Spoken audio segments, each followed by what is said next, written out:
The ASI Best Sommelier in the World contest is the toughest and the most prestigious sommelier competition. Each national association selects a candidate, and the current continental champion are also entitled to participate. Any one of you can enter if you're prepared to study and work to win your national selection. And I hope this tutorial video will help you and inspire you to take part.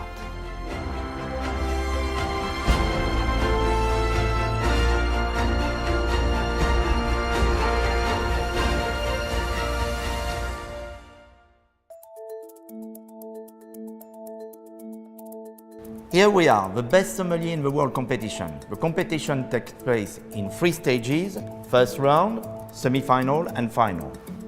This is the first test of the first round. You have to do a blind testing, a written blind testing of 2 wines in 20 minutes. So, the very first task is a blind testing of 2 wines, a white wine and a red wine. And here what the judges are looking for is a description, a well-documented description of the appearance, the nose and the palate of the wine, and of course that the candidate gives a great conclusion in terms of food and wine combination, in terms of capability to age of the wine, temperature of service, and so on, if the wine needs to be decanted or not. And of course, identification of the wine as closely as possible. Grape, country, region, vintage. And all that will be used by the judges to give a mark. They have 20 minutes, 10 minutes per wine. The candidate needs to write very well, but the judge are capable to read their answer, and that's very important because sometimes under stress, the candidate can write very quickly, and then it's very difficult for the judge to read the answer, so very, very important. In an exercise like that, it's very important that the candidate avoid to go off track. The good candidates have a great methodology, so they, for each wine they start by the same way in order not to avoid. Sometimes a candidate can avoid for one wine to refer to the acidity, to the alcohol, to the tannin if it's a red wine, and so on. So if you forget to mention one of these aspects, then of course you're missing some point. We are not expecting someone to give us the name of the chateau or the estate, but we are looking for if it's what type of grape or if it's a blend of grape.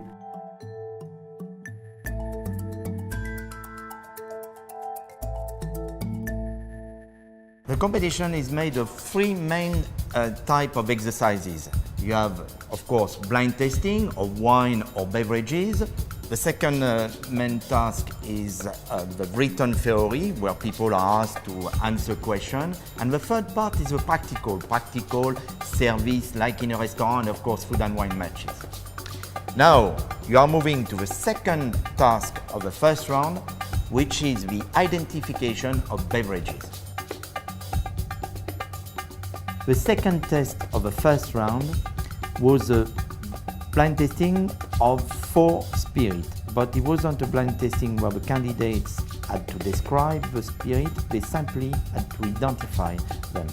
They had 4 minutes, and the spirits were served in black glasses, which of course make it more difficult because you cannot use the color of the spirit to think if it's a brown spirit or a white spirit. So you're really using the aroma of the spirit and of course testing the spirit. We had a rum, a vodka, a tequila and a gin. So what we were looking for here, no description, but of course accurate identification of the type of product and maybe the main component of the product, the base element. So on the blind tasting identification of spirit, let's not forget we are at the first round. We have 60 candidates and we weren't trying to trick the candidate. We just wanted to see who are the candidates who can recognize some classic family of spirit. Now you're moving to the written questionnaire and you will have an hour and a half for roughly 60 questions. And of course, you can do it in 3 languages, English, French, or Spanish, but you cannot do it in your own language, your native language. You cannot. The third test of the first round was the written questionnaire. And this is a very important test in the first round because there are a lot of points to gain. The candidates have an hour and a half to complete that task. There are a lot of questions, 60 questions, but even mini questions add sub-questions. There will be questions on viticulture, winemaking, obviously grape synonym. There would be map, where the candidate will have to position certain regions. They would be asked to name certain estate, maybe give a second wine of famous chateau in Bordeaux. They will have to, of course, say if certain spirit where they come from and what is the base of the spirit. Also some cocktail, give a recipe of some cocktail. They will have also to give a country of certain beer, question on coffee, chocolate, sake. So a lot of variation within the question, a lot of technical aspect, a wide knowledge is expected from the candidate. And I think that the candidate need to be very organized. They need to not spend too much time on just one question because they could find themselves running out of time. It's a long questionnaire, an hour and a half is enough time, but not too much time, so they really need to be focused. This is where they can really make a big difference. But let me tell you, no one, if you do 70%, you've done extremely well because it's such a vast questionnaire and it's impossible to know everything. So, very difficult test. But again, a lot of very talented candidates in this competition and many of the favorites did extremely well. Now, when the copy are collected and the judges start marking, of course it's going to take a long time. You can very quickly, the judges will see which of the candidates have done a lot of work, are well prepared, because the top candidate will be very consistent. And if the questionnaire is 30 or 40 pages, then almost in every page, the good candidate will have answered quite a lot of the question correctly. It's a very, very important test for the people who hope to carry on to the semi-final. You are moving on to the last test of the first round. This is a very short and challenging exercise. You might find yourself in a very unexpected situation. So be careful and best of luck. So this is a practical test of the first round. Candidates come one by one. They have a table of 2 to serve a bottle of champagne. They have on the service table a vasque with several bottles of champagne within the vasque, but only one is the real champagne they've been asked to serve. So the first thing is to identify correctly the champagne that the host has requested. They have, of course, all they need to serve the champagne: glasses, a small plate to put the cork, different tray, a guéridon. And so, as you can see here, Arvid is first putting the glasses of champagne on the table, collecting some glasses, and that was a trap we had left on the table some glasses who had previously contained some champagne or some wine, so they went clean. Here you see Arvid, who has presented the bottle to the host, opening his champagne. A lot of elegance been done. Now he's going to test the champagne, turn away from the two customers, and take the little plate, show the cork, and he's going to pour a little amount for the host to test the champagne.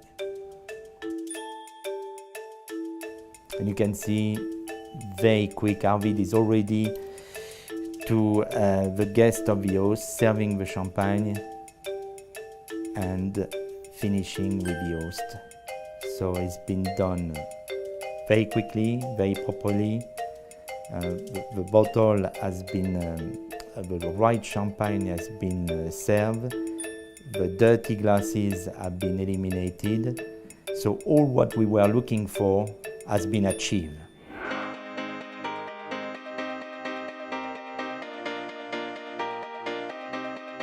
To be part of the best sommelier in the world competition is extremely enjoyable, but to progress to the semi-finals is fantastic.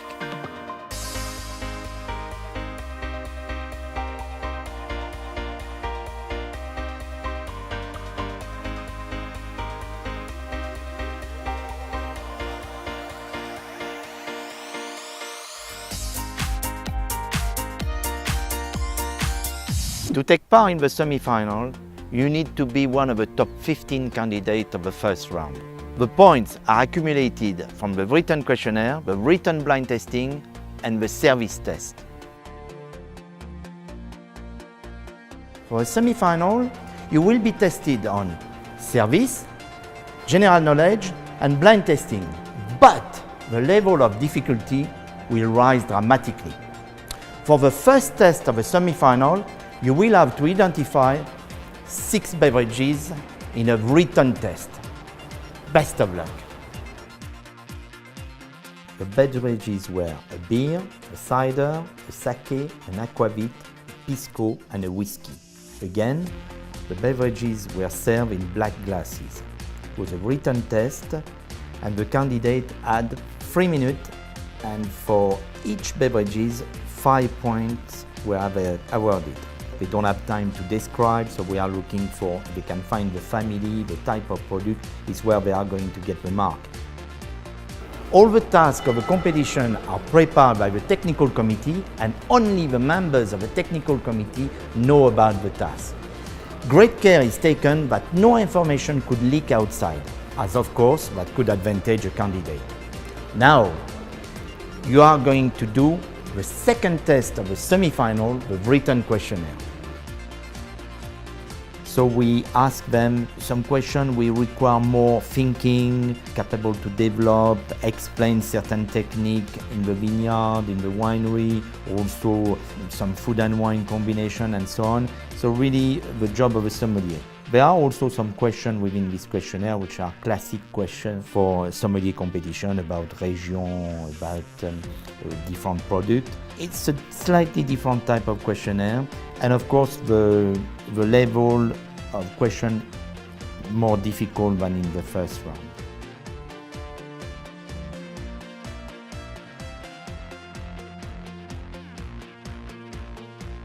Now, for the different practical tests of a semi-final, you will go one by one from task to task without any break. The first practical test will be an oral blind testing of 2 wines. They need to describe the wine, so the appearance, the nose, palate. That's very important, is they do it without forgetting all the important aspects for each wine. We are looking is that the candidate does a great organoleptic description, very complete.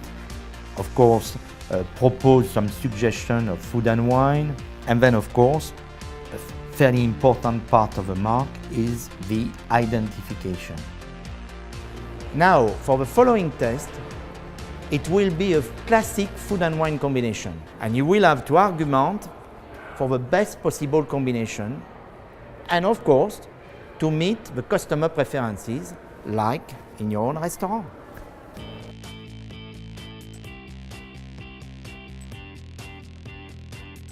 We were expecting that most candidates would say the white wine, but it didn't matter. Whatever wine the candidates select, we had the second part of the task was to say, actually, my guest would like the other wine. Because what we wanted to see is, like in a restaurant, the sommelier is sometimes confronted with customers who don't always have very classic taste. Then that he was able to come with an argument why, after all, the wine would go as well. We had obviously on purpose selected a fairly light style of red wine, not too very tannic, but it could go with the dish. But we wanted to see the ability of the candidate to come with a good reasoning. But we were judging the appearance, the way the candidate expressed, the friendliness, you know, how he deal with the customer, how he listen to the request of the guest. Like in a restaurant where you expect your sommelier to be very open, to be very friendly, welcoming, and to be attentive to what really the guests want. Now, as you are going through a series of tasks, it is very important that you keep total focus and great energy. Because remember, only 3 candidates will go through to the final. And every task is important.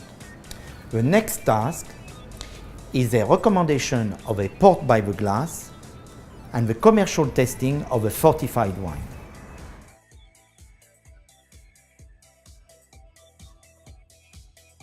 We had something, again, a bit different, but we are always trying to reproduce restaurant situations. So what we were looking for is, of course, the flexibility of the sommelier.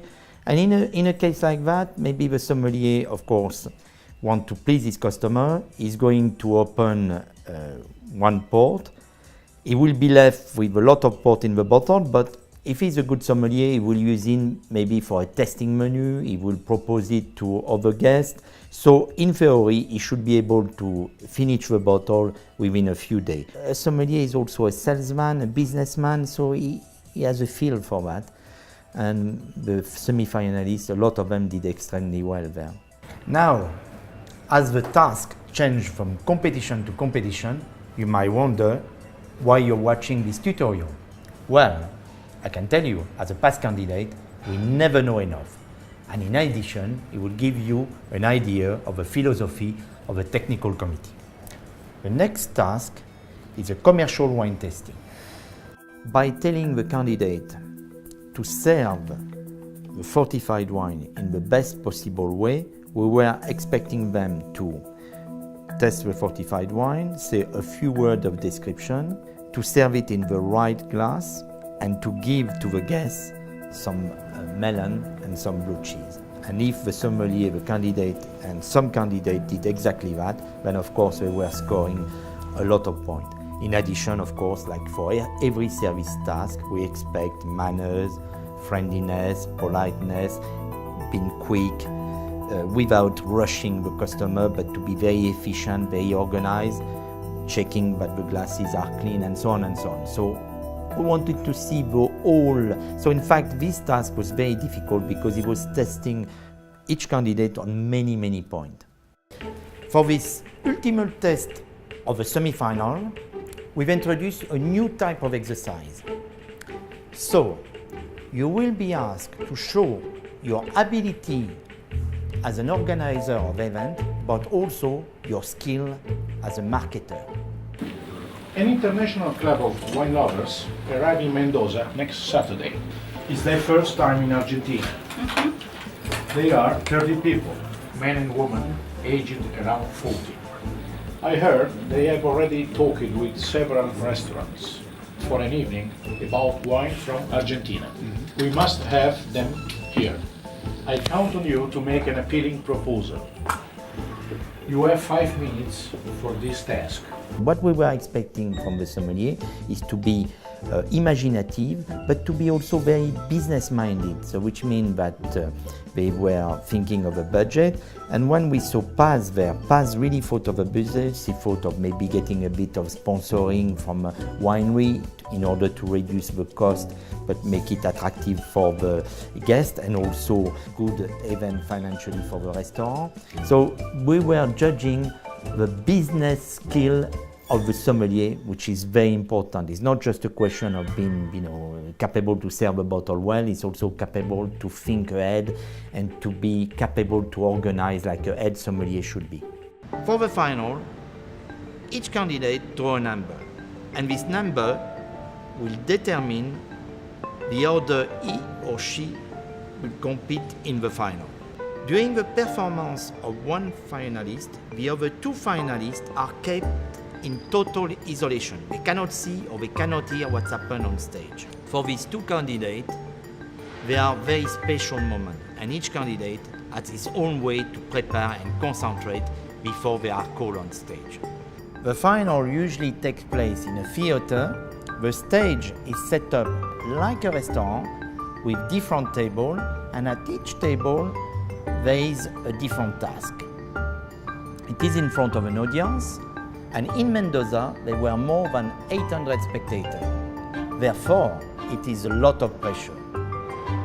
Now let's move to the first task. So we are now in the final, the very first table. The candidate will start to serve aperitif, and in that table there were a few challenges, I would say. First, they were asked to serve a bottle of champagne extra brut, and they had at their disposal in the vasque a few bottles, but none of them were clearly written extra brut on the label. So they had to find at the back on the label the amount of dosage, and one of them, Grand Vintage, was in fact an extra brut because he had not too much dosage. So they needed to explain that to the guest. So what really it meant that of all the bottles were on the service station, the sommelier had to be very careful, look at the label, and then show to the host the bottle and explain that even though it wasn't written extra brut, it was an extra brut. Voilà. And in that instance, you can see Julie Dupuis, extremely professional, has very carefully looked at the back label, explained to the host. Also, at that table, so service of a bottle of champagne, as mentioned, but an extra difficulty, one of the guests didn't drink champagne, but in fact wanted a martini cocktail. You can see in that Julie asked for permission to try the champagne. She's trying the champagne, and having opened the bottle of champagne, she now can prepare. But she hasn't served the champagne, which is good, because now she's going to prepare the martini cocktail. We expect a sommelier. A sommelier is not like he's not a bartender, but he should know cocktail, and at least the classic, you know, Negroni, obviously Martini, and so on, Margherita, quite a few classic, maybe 30, 50 classic, and be able to do them. A bit like a chef, might not be the greatest pastry chef in the world, but a good chef should know about pastry. Well, I think a good sommelier should know about the bar, should know the main product, of course, and should know how to do cocktail. It's a very interesting thing. So you can see here we have the demonstration of Julie, who is preparing the martini cocktail. Martini cocktail is stirred, not shaken. However, often it's wise to ask the guest if they want their martini stirred or shaken, because you know James Bond likes them shaken, so time is a bit confusing. So she's preparing the martini cocktail. Martini cocktail made with gin, but also a lot of people like it with vodka, so should be asked, would you like your martini cocktail with gin or vodka? And also, in terms of garnish, often the martini cocktail be with a lemon twist or an olive, and really it's professional to ask, would you like it with a twist or with an olive? So she's stirring preparing. She had put some ice in the cocktail glass to keep it cool, and now throw away the ice and pour the cocktail. Going to put the garnish. Extremely well organized, but as you will notice, very professional. She doesn't serve the cocktail yet because one of the guests is a lady, and this lady is having champagne. So she's going to make the host test the champagne. Voilà. The host telling her that the champagne is perfect condition. She can now serve the lady. Voilà. The other guest who is having champagne is going to have his glass filled. Voilà. And so professional, so professional. She doesn't serve the host yet because his guest is having a cocktail. So she's now serving the cocktail she had prepared, so no wait. Perfect. And of course, she now come back and top up the glass of the host. So absolutely brilliant, magnificent, perfect order, so well organized, didn't wait. You know, everything was served as it should be. And she's now asking them a few details. She's done all the essential, everything in the right order to perfection. And she's now talking to this table. As you can see, that was absolutely a textbook performance from Julie. Right order, right glasses, superb organization, brilliantly executed. That's it should be shown to many sommeliers how perfect it was. Bravo. You're halfway through the final. Your energy level is starting to diminish. There is no time to slow down. Keep focused and concentrated on your performance. There are still a lot of points to be gained in this final. We are now at the second table, the food and wine exercise. In that task, a slight difference from normal, instead to give them a menu and to ask them to match the menu with some wine of their choice, we proposed to the sommelier some wine. There was, however, a small trap. One of the wine didn't exist. It was a Ponceau 1945. This is a wine which had been in the news because of Monsieur Ponceau that the famous fraudster Rudy Kerniavon was caught. And so a lot of wine magazine, website had spoken about it in the last 2 or 3 years, so we were expecting the sommeliers to know about it. That was a question. 6 wine, one is a fake wine, and we asked the sommelier to do a food and wine combination. The judges were expecting, of course, as you would want, a very professional sommelier who would describe the wine very well, would know about these wine because they are all iconic wine, would match the wine in, first of all, decide the order of the wine in terms of their lightness, their body, and so on. So to try to think the best possible order of the wine, and then find some interesting dishes to match each wine. And if you want to do some extra, then why not? You might get extra mark or you might not, but you won't waste mark by proposing some ideas. So in that case, he suggests a champagne. The worst thing could happen is the judges say, no, thank you, we want to go to the wine straight away. He wouldn't have lost any mark anyway. So to be imaginative, but the important thing, of course, is to do what you require first, which is, make sure within 6 minutes you've found a great menu, great order, and also alluded to the fact that one of the wine wasn't a real wine. And that's certainly not as easy as it looks, but Arvid did very well. A sommelier must know not just about food and wine, but also about coffee. Let's watch our next task. Just after the food and wine, we also had a small task concerning coffee. And the idea was for them to suggest coffee and also to combine the coffee with either a spirit or liquor, because of course that's one of the job of a sommelier at the end of the meal, to suggest tea, coffee, and also digestive. So really that was a short task, but complementary to the task of food and wine. And the sommelier did very well on that task.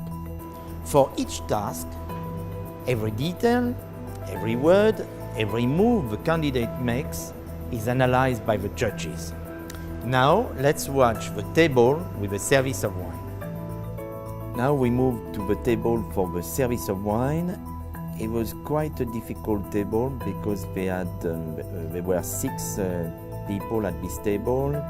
They had to serve a magnum of red wine and decant it, asked by the host, and that was what they were told straight away. So, of course, in a case like that, they have to be well organized, making sure their guéridon is prepared, check the cleanliness of the glasses, put the glasses on the table. And because in that instance the magnum was standing up, they didn't have to use a basket, because if they use the basket, we mean that they are going to put the bottle horizontal and disturb the sediment. So they needed to tell the host and start. But in that task, there was a little trick. When they were serving the second guest, at that moment, the host say, "Oh, by the way, one of my guests," and pointed out the gentleman, doesn't drink red wine. He would like a glass of white wine. And on the service table there was a box bottle, so classic bottle from the Franken region. We were expecting the sommelier to, of course, delighted, serve the magnum to the people who were drinking red wine, but not finishing to pour the host, because again his guests should be served first. So come back, serve some white wine to the person who was going to have white wine, explain and describe the wine, and then finish with the host the red wine, as the host was having red wine like his guest, except the person who was having white wine. So a lot of points to be marked in terms of the organization. We wanted to see, the judges wanted to see a sommelier who is well organized, professional. It had to be fairly quick, because there were a lot of aspects to be done during this performance, and really pour the wine properly, not too much, enough, right order. Decanting the magnum, pouring the magnum, pouring some white wine to the person who was having a glass of white wine, finishing with the host for the red wine, describing well the wine, and all that, in a professional manner. So, require for the candidate to be organized, precise, quick, but without showing the guests you're rushing them. So it's all the little point of elegance, finesse, but very professional. The table is served in time, and all what is being asked has been done. We are now going to move to the series of blind testing. And for the blind testing, it's very important that not only you identify as much as you can the wine, but you're also extremely precise with your vocabulary. The candidates are now moving to the oral blind testing, and for, this year we did a series of blind testing. So we had, first of all, 3 white wine, 2 pear and 1 white wine, and they weren't asked to describe, because of course we only had a very short time. What we wanted from them is the identification of the grape, and tell us as much as they could in terms of the identification of each wine. So the sommelier for that task needs to be very organized. He still has 2 minutes and 30 seconds, so he must take his time, doesn't want to jump too quickly to a conclusion. Take his time to compare the 3 wine and then what the judges are expecting as they come with the identification of the wine. So that was one task. The second task of the blind tasting was a classic organoleptic description, so full description of the wine and identification of the wine. The third task, for the organoleptic of the second task was a white wine. Then for the third blind tasting, we had again 3 wine, no description, 3 red wine. We gave them a bit more time. Some of them were very classic red wine, so red wine normally require a bit more time, so it's why we gave them an extra minute compared to the very first blind tasting where they had just 3 white wine. The fourth one was a full organoleptic description of a fortified wine, and then when they had done that, we gave them a commercial exercise where we asked them that a customer was thinking to use this wine for 50 people for a function, and we wanted them to sell the wine to the customer and really make them drink. So that was the task, and that we wanted them to be very positive, to be, coming with great reason why we should select this wine and make us really want to drink this wine and buy it and select this wine for the function. And now the next task is the identification of beverages.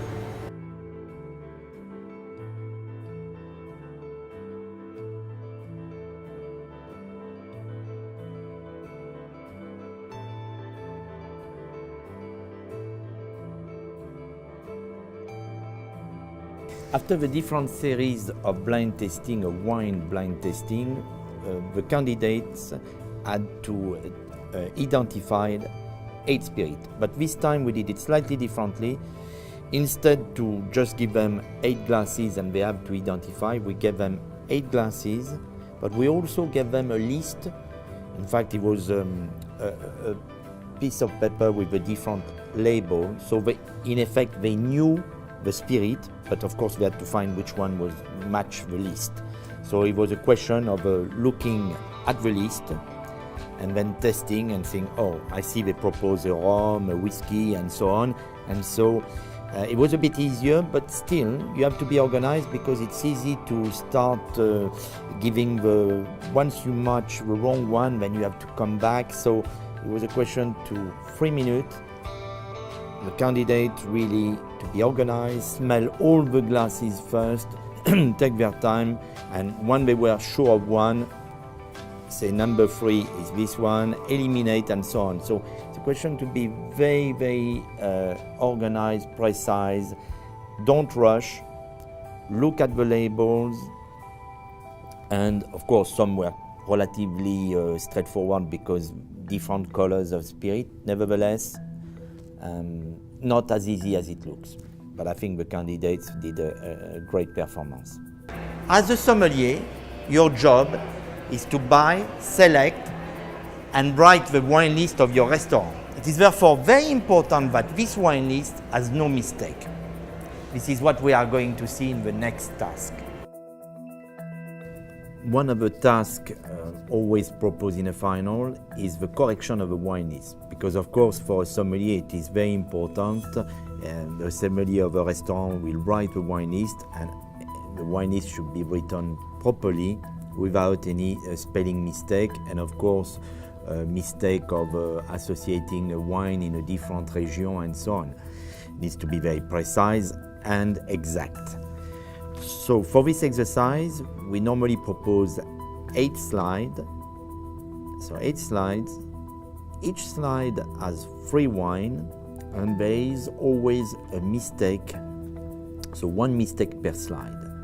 We expect the candidate to point out the mistake and to tell us what the mistake is. It's not enough to just say wine number 2 is not correct. It's important that they explain that maybe it could be the wrong region, it could be the wrong, this wine has never been made because in that vintage the producer didn't make that cuvée. It could be something to do that is not out yet because maybe this wine will only be released in 2 years' time, and so on. So the sommelier has to think of all the different type of mistake could be. Could be, say, wrong country, so one wine is not made in that country or that region. It could be a mistake of associating a cuvée from one producer with another producer. It could be that the vintage, or it could be sometimes that a wine is in the wrong section. Example, we clearly tell them sparkling wine and we give free wine. We tell them white wine, we give free wine. But it could be that the wine is in fact a red wine, not a white wine. So when the sommelier read horizontally the wine, he might not see any mistake because the wine is actually exists, is properly in that region, in that country, right vintage and so on. But if suddenly he realizes that it shouldn't be in that section, he should also tell it. So it's quite a tricky, always looks very easy, but believe me, it's a very, very difficult exercise. You only have 30 seconds. And then another slide arrives, so it is a very difficult exercise. Now, I don't want to add any more pressure on you, but amongst the judges, there are several best sommeliers in the world. And now, a kind of reality TV. It should be an easy task, but what's not so easy is to recognize in a very short time the different wine personality, wine estate, and wine utensil. So, let's go and play the wine quiz. So now we arrive to almost the end of the competition, and the last 2 tasks of the competition we try to make them very public, friendly, so there's a bit of interaction. And what we do, we get the 3 candidates, the 3 finalists together. They are not close to each other, separated. We give them something to write, but it's very important that the audience participate. So there will be 10 pictures and showed on screen. The sommelier, the 3 sommelier, there is some small screen on the stage. They can watch that. They don't have to turn and watch the big screen. So they can also see what is proposed. And it will be a picture of a wine personality, a wine estate, a wine instrument. And we experiment, they have 15 seconds, so it's time. They cannot write before the start of the picture. The picture is shown, they have 15 seconds to write the name of the personality, of the estate, of the instrument. When we say stop, they must stop writing, so only 15 seconds per they then must turn their board and show what they've written to the audience. One of the judges come and mark what has been written, so to see if they got it right or got it wrong.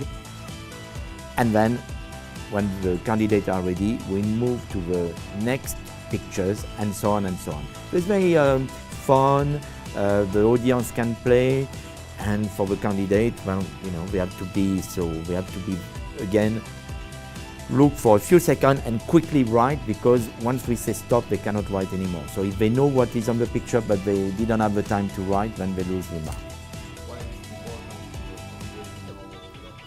So what we tend normally to put is some very famous iconic estate who are very recognizable because, you know, they are some of the most famous, so with a special look of the winery, personality, like we see people like Michel Roland, Jancis Robinson, whoever, great winemakers. We try to choose people who are known all over the world, of course. You cannot put a personality who would be known only in one country, so you need to be people who have an international aura. We also try to put sometimes a sommelier. So a sommelier, maybe, of course, not a sommelier who is during the competition like one of the best sommeliers in the world. So maybe we choose somebody who hasn't come or somebody. And then, so it's important that the people who are going to be world champion, they know the famous iconic winery, the famous wine personality, and also sometimes some very strange wine instrument. So it's a bit of fun, but under the aspect of fun, very serious nevertheless.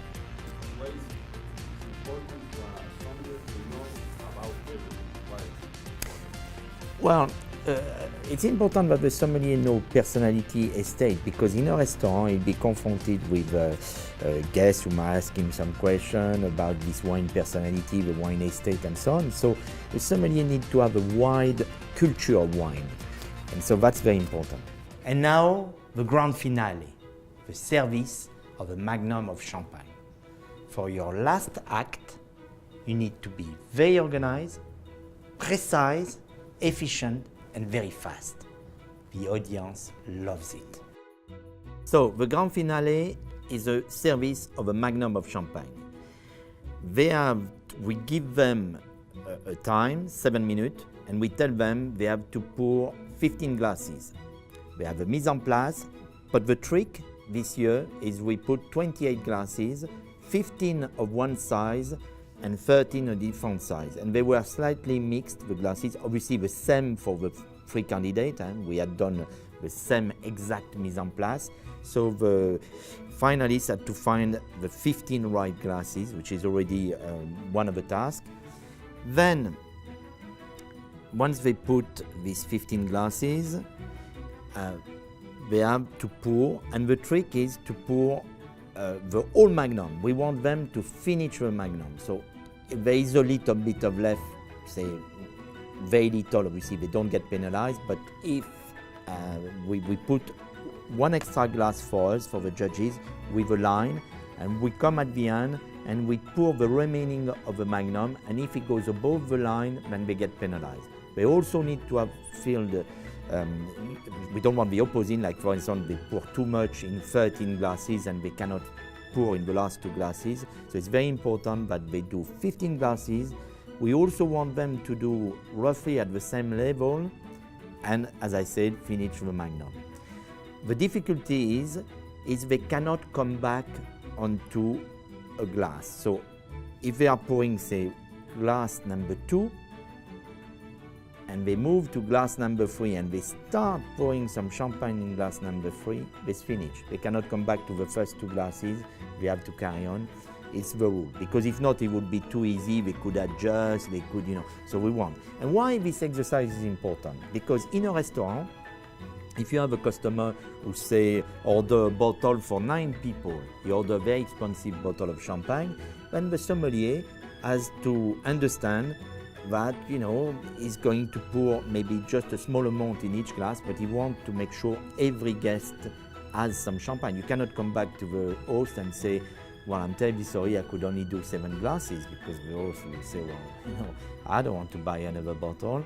So obviously, if the host asks something a bit stupid, like 15 glasses with 1 bottle, then of course you have to tell him, well, shall we prepare 2 bottles? But in a restaurant, the sommelier is there too. And sometimes you have to understand that maybe the guests just want a very small amount because they want to celebrate something. It's just, so it's why this exercise is important. So we want to see the finalists to be well organized, to respect the fact that each guest should have roughly the same amount, the magnum should be finished, and all that in time. And of course, it's a bit of a show for the audience, and at the end, we ask the sommelier normally, once the competition is finished, that's not part of the competition, but to come and give some champagne to the audience. So, one little advice, if you're in the audience, always sit at the front, because you might get a glass of champagne.